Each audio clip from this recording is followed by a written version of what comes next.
Assalamualaikum everyone. Today we will learn MCQs that relate to HRM job opportunities.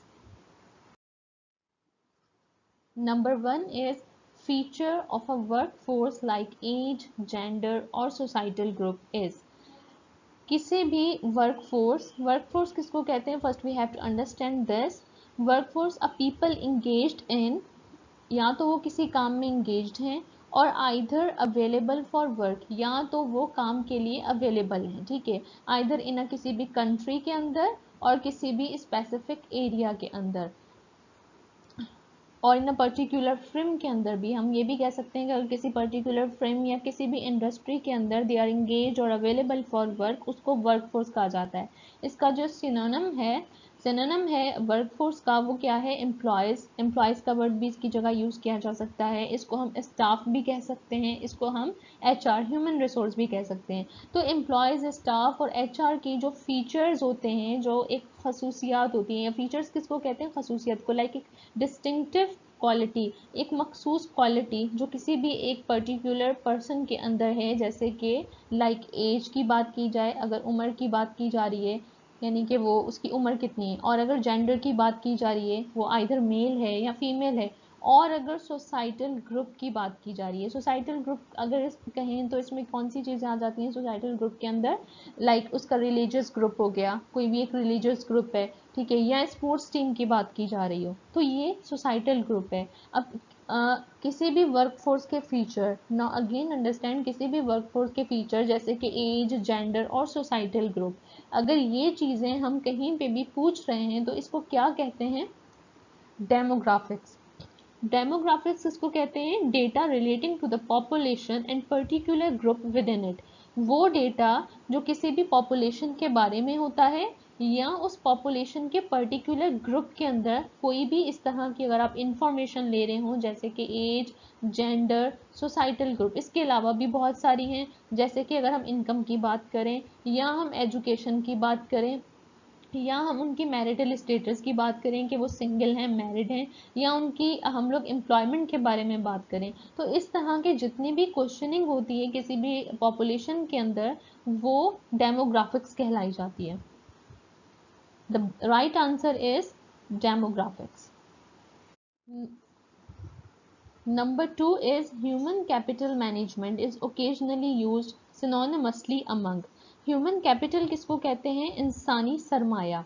इंसानी सरमाया means इसमें इंसान की knowledge की बात की जा रही होती है ठीक है क्या उसके पास नॉलेज है उसको स्किल्स की बात की जा रही होती है उसके स्किल्स के बारे में उसके एक्सपीरियंस के बारे में बात की जा रही होती है पोजेस्ड बाय एन इंडिविजुअल किसी भी इंडिविजुअल के पास इसको तो हम ह्यूमन कैपिटल कहते हैं लेकिन कभी कभार इसके सिनोनिमसली यानी कि इसका जो सिनोनिम है वो कौन सा वर्ड हो सकता है। सिनोनिम किसको कहते हैं कोई भी वर्ड फ्रेज मीन्स एग्जैक्टली और नियरली द सेम तो इसका राइट आंसर है ह्यूमन रिसोर्स क्योंकि ह्यूमन रिसोर्स की भी somehow exactly the same meaning and the right answer is human resource.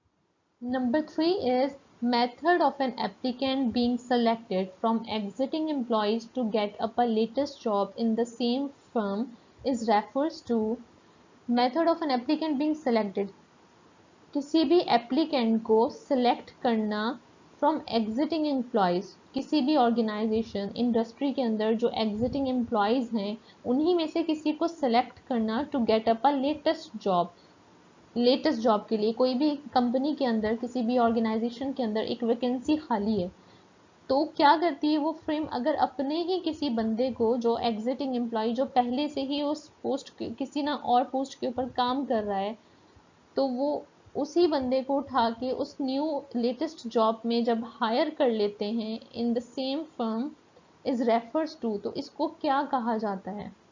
So what we can said to this and the right answer is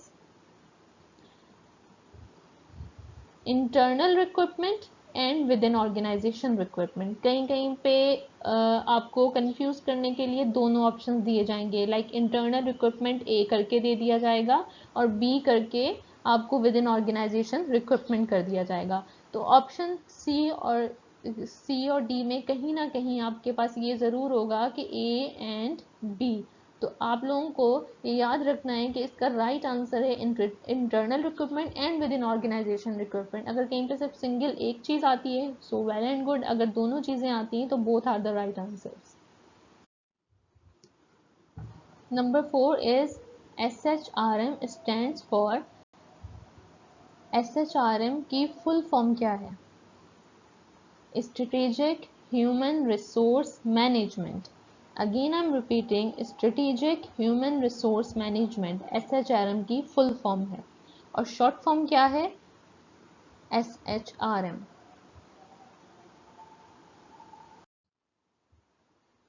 Now number 5, last but not the least, what is expected by acronym VET? हम क्या expected करते हैं, तवक्का करते हैं कि VET का acronym क्या होगा? एक्रोनम समटाइम कह दिया जाता है कि एक्रोनम, कहीं पे एब्रीविएशन का वर्ड यूज़ किया जाता है और कहीं पे जो है वो इसके लिए वर्ड यूज़ किया जाता है स्टैंड्स फॉर। जैसे कि मैंने भी प्रीवियस स्लाइड में दिया, वहाँ पे स्टैंड्स फॉर की बात की जा रही थी, अभी यहाँ पे एक्रोनम की बात की जा रही है।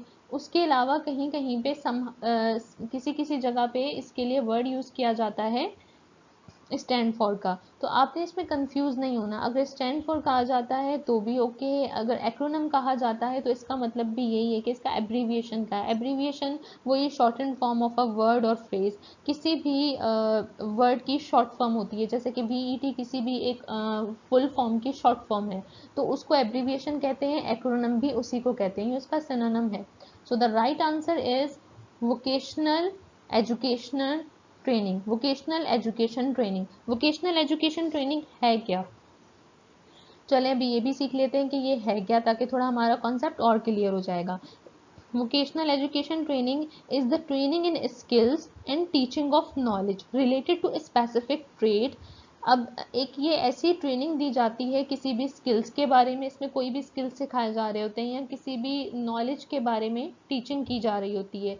अब वो किसी भी स्पेसिफिक ट्रेड से भी रिलेट कर सकती है, किसी तिजारत से भी, बाइंग और सेलिंग ऑफ अ गुड्स, या किसी भी पर्टिकुलर कैरियर और ऑक्यूपेशन भी हो सकता है। इसमें ऑक्यूपेशन के ऑक्यूपेशन या किसी भी जॉब या किसी भी प्रोफेशन से रिलेटेड पेड ऑक्यूपेशन की बात हो रही है, ठीक है। इन विच द स्टूडेंट और एम्प्लॉयज विशेस टू पार्टिसिपेट, जिसमें कोई भी एम्प्लॉय और स्टूडेंट अपनी खुशी से जो है वो पार्टिसिपेट करता है, उसको हम लोग वोकेशनल एजुकेशन ट्रेनिंग कहते हैं। सो VET का जो राइट आंसर है वो क्या है? वोकेशनल एजुकेशन ट्रेनिंग है। और वोकेशनल एजुकेशन ट्रेनिंग किसको कहते हैं? कोई भी स्किल्स या नॉलेज जो हमें टीच करवाई जा रही हो, जिस पे हमें ट्रेनिंग दी जा रही हो, चाहे आइदर वो किसी भी ट्रेड से रिलेटेड हो, आइदर वो किसी भी ऑक्यूपेशन, जॉब अपॉर्चुनिटीज, किसी से भी चीज़ से भी रिलेटेड, जिसमें कोई भी एम्प्लॉय स्टूडेंट अपनी मर्जी से काम करना चाहता हो। Thank you so much for listening and watching.